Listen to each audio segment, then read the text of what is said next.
नमस्कार। आज हम पढ़ते हैं कक्षा 8 का हमारा राजस्थान पाठ्य पुस्तक का 9वां लेसन ग्रामीण एवं शहरी प्रशासन। देखिए, ग्रामीण और शहरी प्रशासन में क्या क्या संगठन होते हैं, ठीक है, और किस प्रकार हम उनको चुनते हैं। देखिए, जब व्यक्ति की आयु 18 वर्ष हो जाती है तो वो मतदाता सूची में अपना नाम जुड़वाता है और उसका पहचान पत्र जारी होता है। पहचान पत्र जारी होने के बाद ही उसे मत देने का अधिकार होता है। कहने का मतलब है कि निर्वाचन विभाग है वो 18 वर्ष की आयु होने वाले युवक युवतियों के नाम को जुड़वाने का कार्य करता है। कोई नया एवं वंचित मतदाता है उनको जोड़ता है, पलायन कर चुके हैं मृत मतदाता है उनके नाम को हटाता है मतदाता सूची से, और वो एक ऐसी मतदाता सूची तैयार करता है जो उस निर्धारित समय के अंदर काम आने वाली हो, ठीक है, और उसी के द्वारा चुनाव करवाया जाता है। देखिए, जिस प्रकार एक घर के अंदर पिता है या बुजुर्ग है वो सभी कार्य करता है या उसकी इच्छा सारे कार्य होते हैं, या वो सबको समाधान या सबकी समस्याओं का समाधान करता है, पूर्ति भी करता है, उसी प्रकार हमारी स्थानीय स्तर की सरकार है वो त्रिस्तरीय सरकार होती है, ठीक है। कितने स्तरीय? स्थानीय स्तर की सरकार है वो त्रिस्तरीय होती है। और ये त्रिस्तरीय व्यवस्था है, उस क्रम में ग्राम पंचायत, पंचायत समिति और जिला परिषद ये छोटे से बड़े क्रम में है। सबसे छोटे ग्राम पंचायत, उसके बाद पंचायत समिति और सबसे बड़े के रूप में जिला परिषद है। तो सबसे पहले हम देखते हैं ग्रामीण प्रशासन।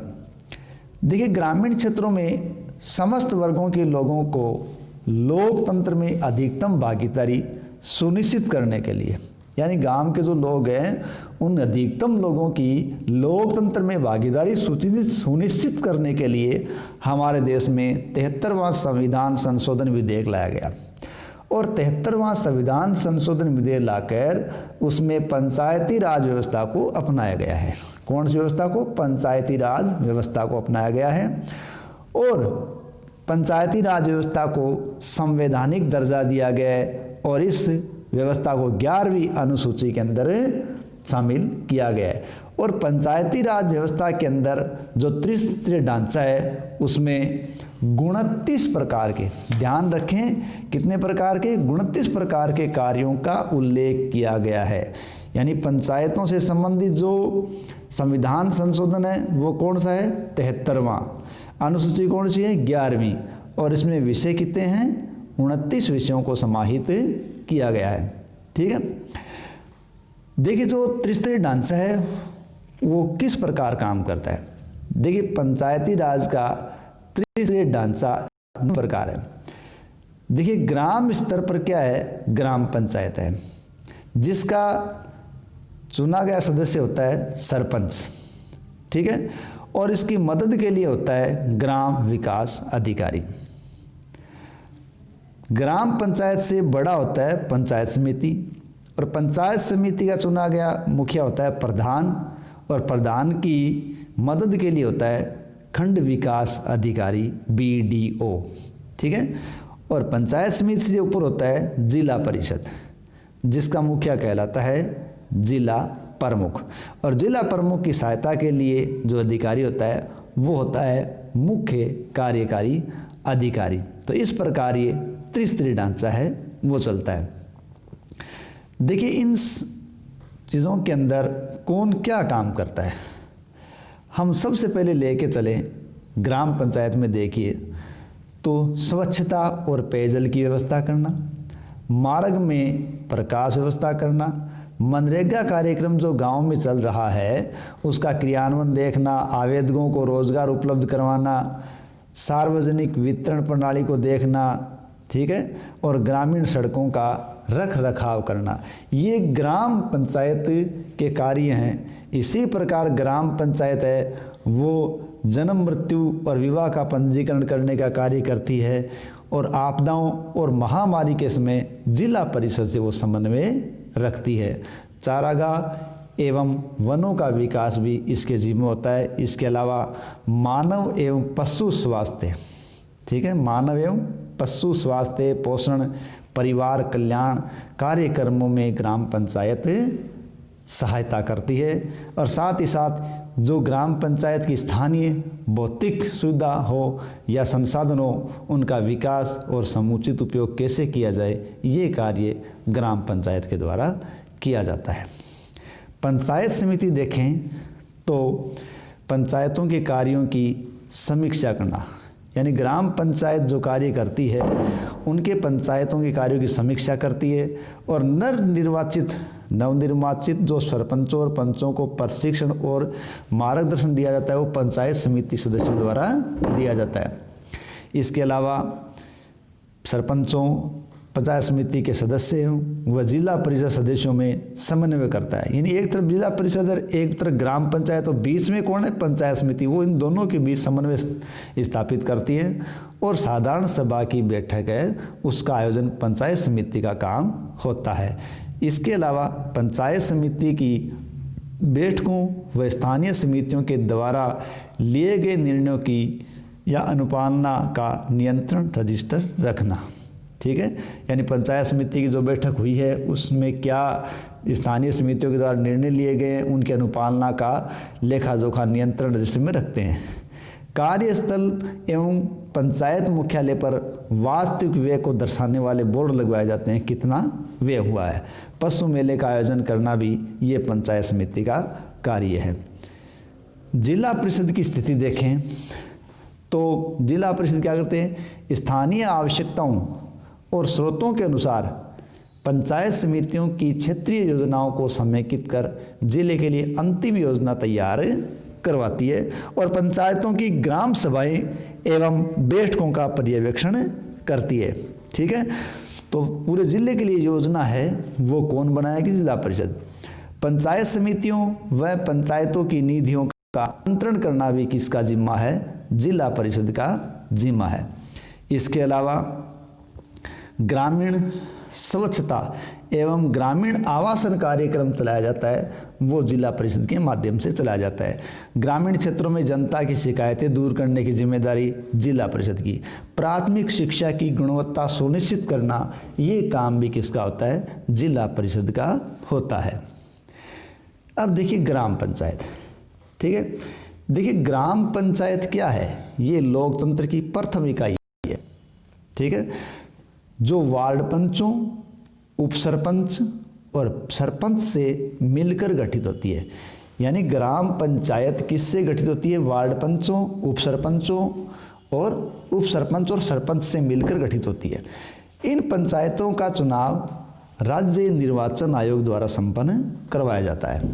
अब पंचायत का जो कार्यकाल है वो 5 साल का होता है। कितने साल का होता है, 5 साल का इनका कार्यकाल होता है। लेकिन ग्राम पंचायत के प्रमुख सरपंच को अविश्वास प्रस्ताव द्वारा निर्धारित समय से पहले हटाया जा सकता है। ग्राम पंचायत में सचिव का कार्य सरकारी कागजों के रिकॉर्ड को रखना है, यानी ग्राम पंचायत में सचिव है वो सरकारी कागजों का रिकॉर्ड रखेगा और बैठक की कार्रवाई को लिखेगा। ग्राम पंचायत की प्रत्येक माह कम से कम 2 बैठकें आयोजित जरूरी होती हैं, यानी ग्राम पंचायत की प्रत्येक माह में कम से कम 2 बैठकें आवश्यक होती हैं, ठीक है। तो ये है ग्राम पंचायत। नेक्स्ट है पंचायत समिति। देखिए पंचायत समिति क्या करती है, वो ग्राम पंचायत और जिला परिषद को जोड़ती है। किस किस को जोड़ती है, पंचायत समिति ग्राम पंचायत और जिला परिषद को जोड़ती है। राज्यों के जिलों को विकास की दृष्टि से कुछ छोटे विकास खंडों में बांटा जाता है। जिलों को विकास की दृष्टि से छोटे विकास खंडों में बांटा जाता है। इन विकास खंडों पर ही पंचायत समिति का गठन किया जाता है। कहाँ किया जाता है पंचायत समिति का गठन, विकास खंडों पर। और इसका निर्वाचित सदस्य पंचायत समिति का वो कहलाता है प्रधान और उप प्रधान होता है, ठीक है। प्रधान और उप प्रधान का चुनाव इनके चुने हुए सदस्य करते हैं। तो पंचायत समिति का मुखिया कौन होगा, प्रधान। पंचायत समिति क्षेत्र के अंतर्गत आने वाली ग्राम पंचायतों के सरपंच इनके पदेन सदस्य होते हैं। पंचायत समिति का पदेन सदस्य कौन है? पंचायत समिति के नीचे आने वाली ग्राम पंचायतों के सरपंच। पंचायत समिति सदस्य के लिए न्यूनतम योग्यता 25 वर्ष आयु होना जरूरी है। प्रधान तथा उप प्रधान को पंचायत समिति संबंधित कार्यों में मदद करने के लिए राज्य सरकार द्वारा एक खंड विकास अधिकारी, ब्लॉक डेवलपमेंट ऑफिसर, बीडीओ नियुक्त किया जाता है। ठीक है, यानी पंचायत समिति के संबंधित कार्यों को मदद करने वाला अधिकारी कौन है? BDO, block development officer. Panchayat समिति के सदस्यों का कार्यकाल 5 साल का होता है। कितने साल का कार्यकाल है? 5 साल का कार्यकाल है। नेक्स्ट अपना है जिला परिषद। देखो, पंचायती राज व्यवस्था में सबसे निचला स्तर किसका है? वो है ग्राम पंचायत का, उससे ऊपर पंचायत समिति का और उससे ऊपर जिला परिषद। तो पंचायती राज व्यवस्था की शीर्ष स्तर की संस्था कौन सी होती है? वो है जिला परिषद। ये जिला स्तर पर विकास योजनाएं बनाने का कार्य करती है। देखिए, प्रत्येक जिले में कुछ ग्राम पंचायतों को मिलाकर एक वार्ड बनाया जाता है। प्रत्येक जिले में कुछ ग्राम पंचायतों को मिलाकर एक वार्ड बनाया जाता है। इस तरह गठित प्रत्येक वार्ड से एक सदस्य का चुनाव उस वार्ड के मतदाता करते हैं और यह सदस्य जिला परिषद के सदस्य कहलाते हैं। जिला परिषद के निर्वाचित सदस्यों के अतिरिक्त जिले के पंचायत समितियों के प्रधान, जिले से निर्वाचित विधानसभा सदस्य, जिले से निर्वाचित लोकसभा सदस्य और राज्यसभा सदस्य भी जिला परिषद के सदस्य होते हैं। ठीक है, यानी जिला परिषद के निर्वाचित सदस्यों के अलावा भी, ठीक है, पंचायत समितियों के जो प्रधान होते हैं वो, जिले से निर्वाचित विधानसभा सदस्य हैं वो, तथा जिले से निर्वाचित लोकसभा सदस्य हैं वो, और राज्यसभा सदस्य जिले से जो हैं वो सब जिला परिषद के सदस्य होते हैं। जिला परिषद के निर्वाचित सदस्य मिलकर ही जिला प्रमुख और उप जिला प्रमुख का चुनाव करते हैं। जिला प्रमुख को जिला परिषद के समस्त कार्यों में मदद करने के लिए राज्य सरकार जो एक अधिकारी रखती है वो कार्यकारी अधिकारी कहलाता है। ठीक है, जिला प्रमुख की सहायता के लिए कौन सा अधिकारी होता है? वो होता है मुख्य कार्यकारी अधिकारी। ठीक है, जिले में समस्त विकास कार्यों का उत्तरदायित्व है जिला परिषद का ही होता है। ठीक है, देखिए, ग्राम स्तर पर सबसे छोटा जो कड़ी है उसमें सरपंच की मदद के लिए होता है ग्राम विकास अधिकारी, पंचायत समिति पर प्रधान की मदद के लिए होता है बीडीओ, खंड विकास अधिकारी, और जिला प्रमुख की सहायता के लिए जिला परिषद पर होता है मुख्य कार्यकारी अधिकारी। ठीक है, अब है इनकी आय के स्रोत। देखो, अलग अलग कैटेगरी के लिए अलग अलग आय के स्रोत होते हैं। सबसे पहले ग्राम पंचायत के आय के स्रोत देखें तो देखिए, ग्राम पंचायत क्या करती है? भवन कर, वाहन कर, क्रय विक्रय कर, मेले और हाट बाजारों से प्राप्त आय और सरकार से मिलने वाला अनुदान, समुदायों से प्राप्त अनुदान, दोष से इकट्ठा किया गया दंड, ये इनके आय के स्रोत हैं। ठीक है, और पंचायत समिति है उसका आय का स्रोत क्या है? स्थानीय करों और शुल्कों से प्राप्त आय, राज्य सरकार से प्राप्त अनुदान, मेले व हाट बाजारों से प्राप्त आय, विभिन्न सरकारी परियोजनाओं को चलाने के लिए सरकार द्वारा उपलब्ध करवाई गई राशि, व्यापारी व्यवसायों और उद्योगों पर लगाए गए कर से प्राप्त होने वाली आय। ठीक है, और जिले के लिए जो जिला परिषद है उसको कैसे आय होती है? उसको केंद्र तथा राज्य सरकारों द्वारा अनुदान मिलता है। वो पंचायत समितियों से की गई वसूलियाँ, राजस्व का प्राप्त एक निश्चित हिस्सा, सरकारी तथा गैर सरकारी ऋण और लोगों द्वारा दिए गए अनुदान जिला परिषद को प्राप्त होते हैं। तो ये सब मिलकर एक तरह से ढांचा है और ये लोकतंत्र को मजबूत बनाने में काम करते हैं। ठीक है, तो अब ग्राम के अंदर संचालित एक छोटी इकाई है ग्राम सभा, उसके बारे में देखते हैं। देखिए, ग्राम सभा पंचायती राज की एक आधारभूत संस्था है। ग्राम सभा का क्षेत्र एक राजस्व ग्राम होता है। ग्राम सभा का क्षेत्र क्या होता है? एक राजस्व ग्राम। देखिए, सामान्यतः प्रत्येक ग्राम पंचायत की अपनी ग्राम सभा होती है और ग्राम सभा के सदस्य उस राजस्व ग्राम में रहने वाले सभी मतदाता होते हैं। इस ग्राम सभा की बैठकों में भाग लेना उनका अधिकार और कर्तव्य है। एक तरह से ग्राम सभा भारत में प्रत्यक्ष लोकतंत्र का उदाहरण है। भारत में प्रत्यक्ष लोकतंत्र का उदाहरण किसे माना जा सकता है? ग्राम सभा को। ठीक है, इसके तहत ग्रामवासी स्थानीय समस्याओं और विकास के संबंध में सीधे भाग लेते हैं। सामान्यतः हर 3 महीने में ग्राम सभा की एक बैठक बुलाई जाती है। अब सामान्यतः हर 3 महीने में जब ग्राम सभा की बैठक होती है तो वो होती कब कब है?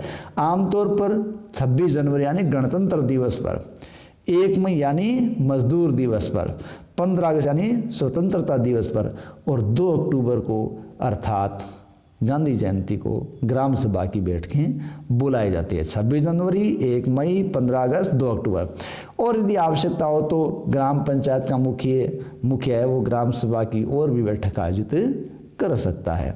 ठीक है, ग्राम न्यायालय ग्रामीण क्षेत्र के अंदर ग्राम पंचायत स्तर पर शीघ्र और सुलभ न्याय मिल जाए, इसके लिए ग्राम न्यायालय एक्ट 2008 बनाया गया और उसके तहत ग्राम न्यायालयों की व्यवस्था की गई। और राजस्थान में जो पहला ग्राम न्यायालय बनाया गया वो जयपुर जिले के बस्सी में खोला गया था। राजस्थान का पहला ग्राम न्यायालय कहाँ खोला गया? बस्सी, जयपुर के अंदर। इन ग्राम न्यायालयों में न्यायिक अधिकारियों की नियुक्ति उच्च न्यायालय के परामर्श से की जाती है। नेक्स्ट है नगरीय प्रशासन। तो ये तो था ग्राम सभा और ग्राम न्यायालय जो गांव में काम कर रहा था। देखिए नगर के अंदर जो काम करने वाला प्रशासन है वो नगरीय स्वशासन है। देखिए नगर के अंदर होता क्या है? देखिए नगर के अंदर जो नगरीय स्वशासन है वो अनेक कार्यों को संचालित करता है। जैसे मान लीजिए कि कोई मकान बनाना है तो मकान बनाने से पहले जो नगर के अंदर अनुमति लेनी पड़ती है। अब नगरीय स्वशासन वो अनुमति देता है। अब नगर में जो नगरीय स्वशासन है वो कौन कौन सा हो सकता है? ठीक है, देखिए शहरों में होता है नगर निगम। ठीक है, शहरों में क्या होता है? नगर निगम, या होता है नगर परिषद, या होता है नगर पालिका। ये अनुमति का काम शहर में करते हैं। जिस प्रकार गांव में ग्राम पंचायत अनुमति देने का काम करती है। ठीक है, तो ये नगर निगम, नगर पालिका, नगर परिषद ये कैसे बनते हैं? ठीक है, देखिए जो नगर निगम, नगर परिषद, नगर पालिका है यह एक नगरीय शासन व्यवस्था है। इस व्यवस्था में क्षेत्र और जनसंख्या के मापदंडानुसार वार्ड बनाए जाते हैं और सभी वार्ड मिलकर एक नगर निगम की या एक निगम की स्थापना करते हैं। तो नगर निगम बनता है तो उसका मुखिया महापौर या सभापति कहलाता है और वार्ड से चुना गया प्रतिनिधि है वो वार्ड पार्षद कहलाता है। अब नगर की सारी सुविधाएं जैसे सड़क, यातायात, पेयजल, बिजली, सफाई, चिकित्सा, स्वच्छता आदि का ध्यान रखने का कार्य इस नगरीय स्वशासन का है, जिस प्रकार गांव के अंदर ग्राम पंचायत का है। ठीक है, तो शहरी शासन के देखो 3 रूप हैं जो वहाँ काम संचालित करते हैं। ये 3 रूप नगर निगम, नगर परिषद और नगर पालिका के रूप में सामने आते हैं। अब ये कहाँ कहाँ होते हैं? देखिए वे बड़े शहर जहाँ जनसंख्या 5 लाख से ज़्यादा हो और जहाँ की सालाना आय 1 करोड़ से ज़्यादा हो। ठीक है, यानी वे क्षेत्र जिनकी सालाना आय 1 करोड़ से ज़्यादा हो और जनसंख्या 5 लाख से ज़्यादा हो वहाँ नगर निगम बनाया जाता है। और जिन शहरों की जनसंख्या 1 लाख से ज़्यादा परंतु 5 लाख से कम होती है वहाँ नगर परिषद होती है। ठीक है, और जिन शहरों की संख्या 15,000 से 1 लाख तक हो वहाँ नगर पालिका गठित की जाती है। ठीक है, तो नगर निगम यदि हम जनसंख्या को लेके चलें तो 5 लाख से ज़्यादा जनसंख्या वाले क्षेत्र में नगर निगम, और 1 से ज़्यादा हो लेकिन 5 लाख से कम हो तो वह नगर परिषद है, और यदि 1 लाख से कम और 15,000 से ज़्यादा है तो वह नगर पालिका बोर्ड गठित किया जाता है। अब इन सब के गठन करने के लिए शहर को अलग अलग भागों में बांटा जाता है। अब शहर को जिन भागों में बांटा जाता है वो वार्ड कहलाता है, और हर वार्ड से वहाँ की जनता एक प्रतिनिधि चुनती है, वो प्रतिनिधि पार्षद कहलाता है, और ये अपने वार्ड के विकास के लिए कार्य करते हैं। ये प्रतिनिधि पार्षद मिलकर अध्यक्ष और उपाध्यक्ष को चुनते हैं, यदि वो नगर निगम का अध्यक्ष चुना गया है तो महापौर कहलाता है, नगर परिषद का अध्यक्ष चुना गया है तो सभापति कहलाता है, और नगर पालिका बोर्ड का अध्यक्ष चुना गया है तो नगर पालिका अध्यक्ष कहलाता है। इस प्रकार ये नगरीय स्वशासन में काम चलता है। ठीक है, देखिए 74वें संविधान संशोधन के अनुसार इन शहरी संस्थाओं के चुनाव में 1/3 वार्ड महिलाओं के लिए आरक्षित रखने की व्यवस्था कर दी गई है। यानी 74वां संविधान संशोधन है, उनके अनुसार इस शहरी संस्थाओं के चुनाव होते हैं तो उसमें 1/3 वार्ड महिलाओं के लिए आरक्षित होते हैं। इसी तरह अनुसूचित जाति है, जनजाति है, अन्य पिछड़ा वर्ग है, उनके लिए भी स्थानों का आरक्षण उनकी जनसंख्या के अनुपात में किया जाता है। यह आरक्षण की व्यवस्था उनके द्वारा उनकी हिस्सेदारी को बढ़ाने के लिए की गई है ताकि प्रत्येक वर्ग का प्रतिनिधित्व इसमें हो सके। अब है नगरीय प्रशासन के कार्य। देखिए मूल रूप से नगरीय प्रशासन के जो कार्य हैं वो 2 प्रकार के कार्य होते हैं।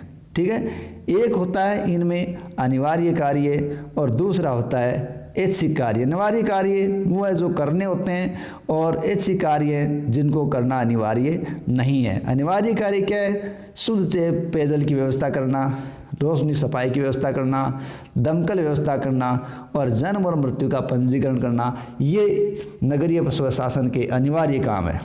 जबकि स्वैच्छिक कार्य क्या है?